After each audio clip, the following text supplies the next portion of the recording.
En manchette ce soir, la Sûreté du Québec patrouille.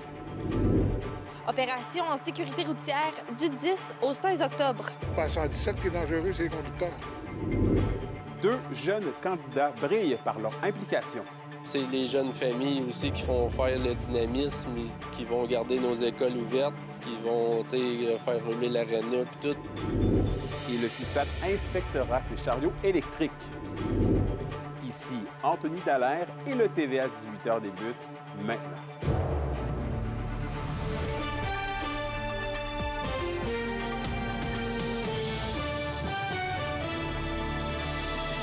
Bon début de soirée et merci d'être parmi nous. On débute le bulletin sur nos routes alors que la Sûreté du Québec mène actuellement une opération pour la sécurité routière partout au Québec. Roxane Caillouette a assisté à l'une de ces opérations plus tôt aujourd'hui à Rouyn-Noranda et voici son reportage.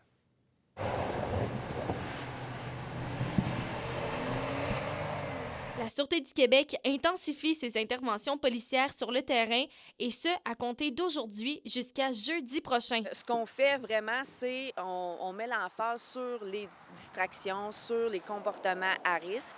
Donc, des policiers qui sont soit statiques, en train de vérifier la vitesse, les dépassements, puis d'autres policiers qui sont sur la route, pour voir si les gens ils ont des comportements justement dangereux. Plusieurs automobilistes se font intercepter et reçoivent des constats d'infraction pour des comportements ciblés, notamment la vitesse et les actions imprudentes comme suivre trop près et les distractions au volant. Donc, pendant cette période, les policiers vont intensifier leurs opérations directement en lien avec les distractions, comme le cellulaire au volant et les comportements imprudents. Comme un exemple, ne pas respecter la signalisation, suivre de trop près, les dépassements interdits. En fait, toute action qui pourrait compromettre la sécurité des usagers de la route. Ce sont d'ailleurs les causes les plus fréquentes des accidents sur nos routes. C'est sûr que ça a un lien direct avec les collisions. Donc, ce qu'on souhaite, l'objectif principal, c'est vraiment de réduire les comportements dangereux pour, par la suite, justement, minimiser les collisions mortelles ou graves, puis sensibiliser tous les usagers de la route au respect de la sécurité routière. Les personnes rencontrées vendredi témoignent des comportements dangereux qu'ils ont aperçus sur la route 117. Dépassement sur les lignes doubles, excès de vitesse, du monde qui suit les autres, collé. Il y en a plein. Pas 117 qui est dangereux, c'est les conducteurs. Sur la 117, des dépassements sur les lignes doubles. Des camions qui nous dépassent, même si on va à une vitesse de 110, 115, les gros camions qui nous dépassent, je trouve ça dangereux. Les conducteurs de véhicules lourds commettant des infractions seront les plus ciblés. Les policiers, lorsqu'ils vont voir un véhicule lourd qui commet des infractions, vont les intercepter, vont s'assurer de la validité du permis de conduire et vérifier également le logbook. Donc, s'assurer que tout est en règle. On le fait, ça aussi, normalement, mais dans le volet de l'opération, là, on va mettre une attention particulière sur les conducteurs de véhicules lourds qui commettent des infractions. Roxane Caillouette, RNC Nouvelles, Rouyn-Noranda. Et d'ailleurs, toujours sur nos routes, plus de peur que de mal à Rouyn-Noranda après qu'une voiture ait fracassé la vitrine de meubles poissons sur le boulevard Saguenay plus tôt aujourd'hui. Les services d'urgence ont été appelés à se rendre sur les lieux vers 11h20 après que le conducteur ait effectué une mauvaise manœuvre. Sur place, les pompiers et ambulanciers ont dû aider à extirper la passagère de la voiture. Les occupants n'ont pas subi de blessures, mais ont tout de même été transportés au centre hospitalier par mesure préventive. Personne à l'intérieur du magasin n'a été blessé. Et on poursuit en politique municipale alors que 2 jeunes candidats aux grandes ambitions s'affrontent dans le district Kekeko de Rouyn-Noranda pour devenir conseiller. Et Olivier Morin nous raconte. Offrir une plus grande accessibilité aux divers services pour conserver les jeunes familles dans les milieux ruraux. Voilà ce dont sur quoi misent les 2 candidats en lice pour le poste de conseiller municipal du district de Kekeko à Rouyn-Noranda. C'est les jeunes familles aussi qui font faire le dynamisme, qui vont garder nos écoles ouvertes, qui vont faire rouler l'aréna et tout. Fait que ça, je trouve ça important là, que ça soit attrayant puis que c'est ça qu'on les garde dans nos ruralités. Pour la culture, pour les sports, puis aussi de diversifier l'économie. Puis un bon moyen de faire ça, ça serait de mettre un axe vraiment fort sur l'agriculture de proximité dans nos quartiers ruraux. Pour Éric Grenier, un jeune père de famille et agriculteur qui demeure dans le secteur rural de Cloutier, il s'agit également d'apporter son expérience. Lui qui est impliqué dans le conseil du quartier depuis 10 ans. On a géré beaucoup de dossiers aussi. Fait que, tu sais, au cours du temps, là, ben, c'est sûr qu'il y a des choses qui ont cheminé, d'autres moins. Fait qu'avec tout ce bagage-là, à un moment donné, ben, je suis venu à la conclusion que là, je voulais pousser la barre plus haute là, pour aller défendre cette voie-là au conseil de ville. Son adversaire, Joanie Duval, qui se présente pour le Parti Virage, souhaite également miser sur son expérience pour que les résidents du district puissent se faire entendre. Dans mon porte-à-porte, les gens m'ont beaucoup mentionné qu'ils aimeraient être plus consultés avant les prises de décision. Puis justement, là, je vais faire des rencontres de quartier à la fin du mois d'octobre. Mais malgré le vent de changement que les deux aspirants espèrent apporter, il reste tout de même qu'un enjeu est préoccupant, soit celui de motiver la population à aller aux urnes dans un contexte où il n'y a pas de course à la mairie. On incite vraiment les gens à aller voter. Puis on spécifie les accès, les moyens d'aller voter. Les électeurs sont appelés à aller voter dès le 26 octobre prochain avec le vote par anticipation ou encore le 2 novembre, soit le jour du scrutin. Olivier Morin, RNC Nouvelles, Rouyn-Noranda. Vos réponses à la question du jour TVA. Une présentation de la Clinique infirmière Nord-Ouest présente partout dans la région. Nous vous offrons des consultations rapides avec des infirmières et infirmières praticiennes spécialisées. En nouveauté, le service de téléconsultation. Et à la question du jour, on vous demandait, seriez-vous favorable à voir plus de jeunes s'impliquer dans le monde de la politique municipale? Et vous avez répondu oui à 88 %.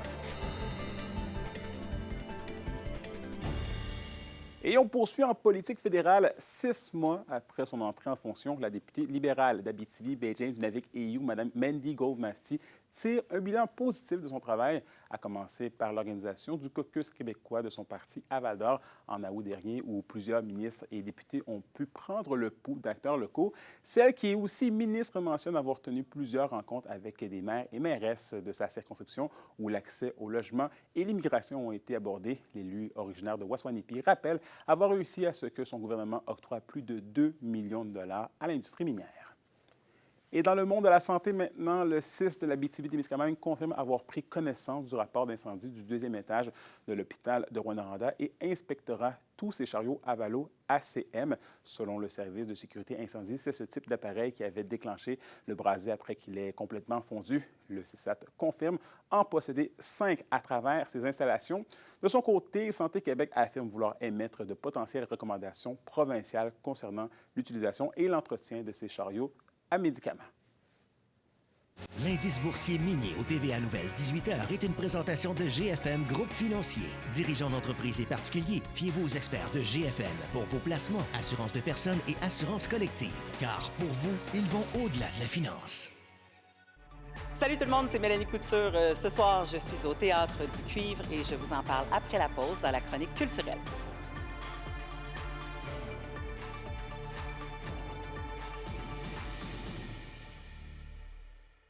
Les SADC de l'Abitibi-Témiscamingue et du nord du Québec vous présentent la bonne nouvelle économique TVA. Les SADC de l'Abitibi-Témiscamingue et du nord du Québec invitent les jeunes entrepreneurs de 18 à 39 ans souhaitant se lancer en affaires à faire appel à leurs services, que ce soit pour l'aide financière via le programme Stratégie Jeunesse ou pour des conseils. Les SADC offrent de l'accompagnement pour l'acquisition, la mise sur pied, l'expansion ou la modernisation d'une entreprise. Les SADC, partenaires de l'économie de la région.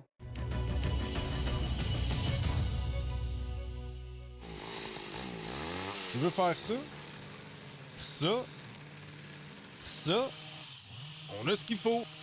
Location MSN de Val-d'Or. Fier de célébrer avec vous notre 20e anniversaire et de présenter la chronique culturelle. Et au culturel, Justine, l'humoriste Mélanie Couture est de passage dans la région.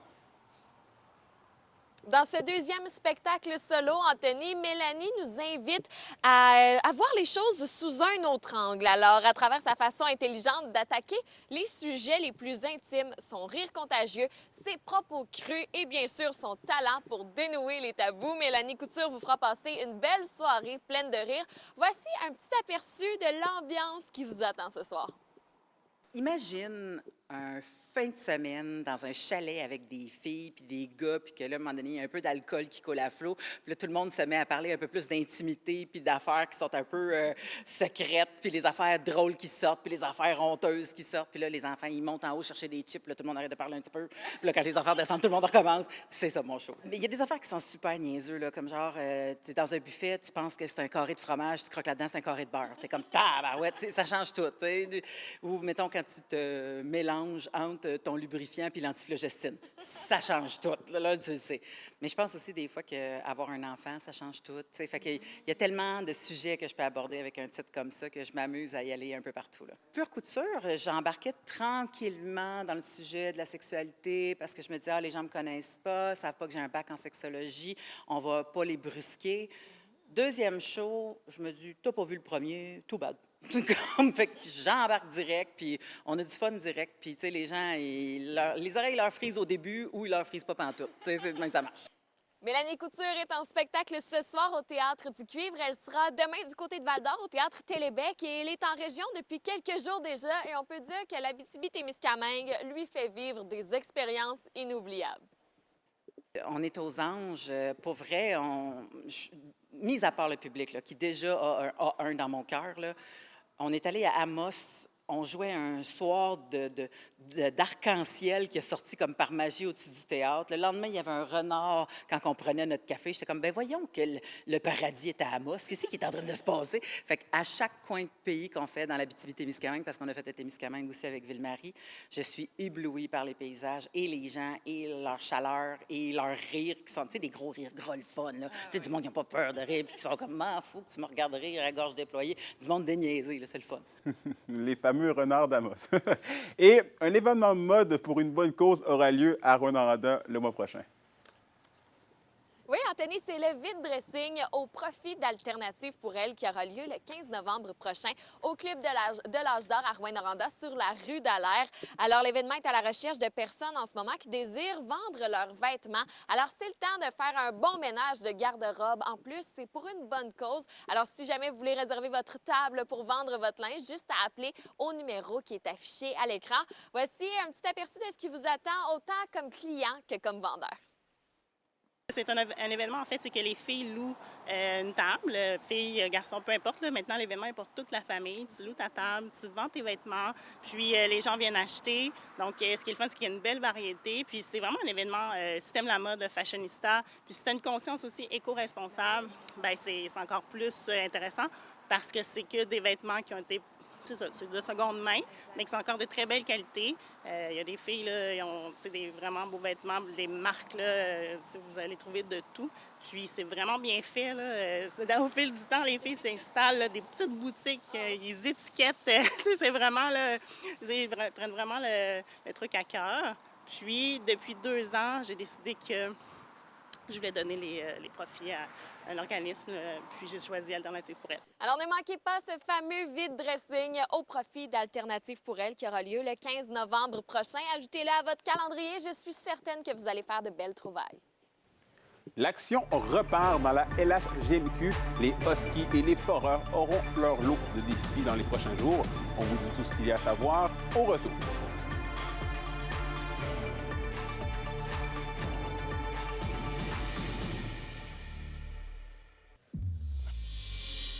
Au sport, les Foreurs de Val-d'Or tenteront ce soir d'aller chercher une 2e victoire consécutive devant leurs partisans alors qu'ils accueillent les Voltigeurs de Drummondville au centre Annico Eagle. Il s'agira du dernier match local avant un long voyage de 5 parties à l'étranger. L'équipe fera escale à Gatineau et Shawinigan avant de poursuivre sa route vers les Maritimes pour affronter Moncton, Charlottetown et St. John's.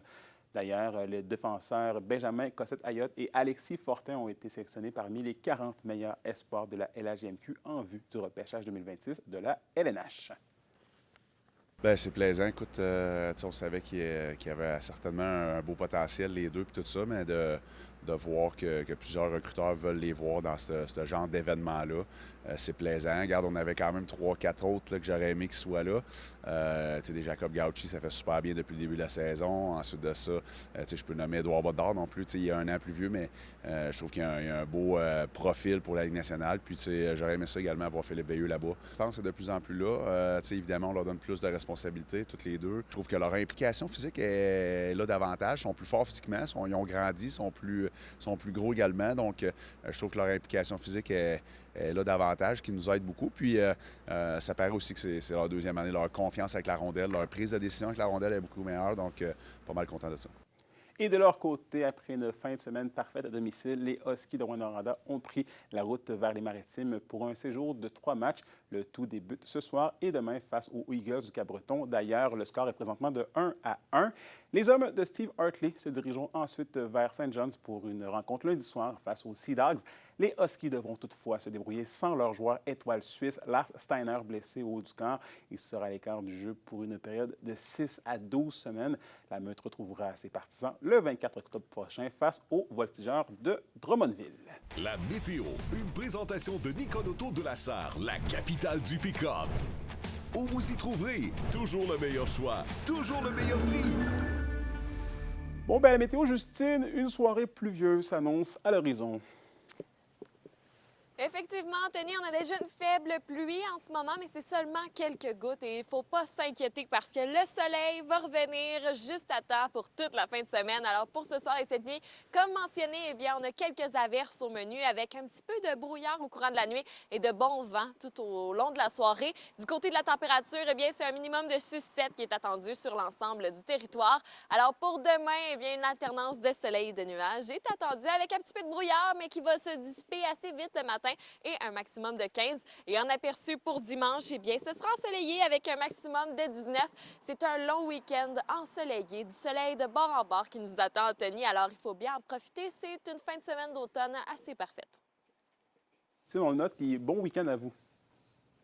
Et merci d'avoir été des nôtres ce soir. N'oubliez pas qu'on est sur YouTube et XTV Abitibi-Témiscamingue si vous voulez aller voir ou même revoir les reportages de nos collègues. Je tiens aussi à remercier tous mes collègues sans qui ce bulletin ne serait pas possible de réaliser lundi après lundi. Évidemment, on souhaite bonne soirée à tout le monde. On se retrouve lundi pour la suite des choses. D'ici là, prenez soin de vous.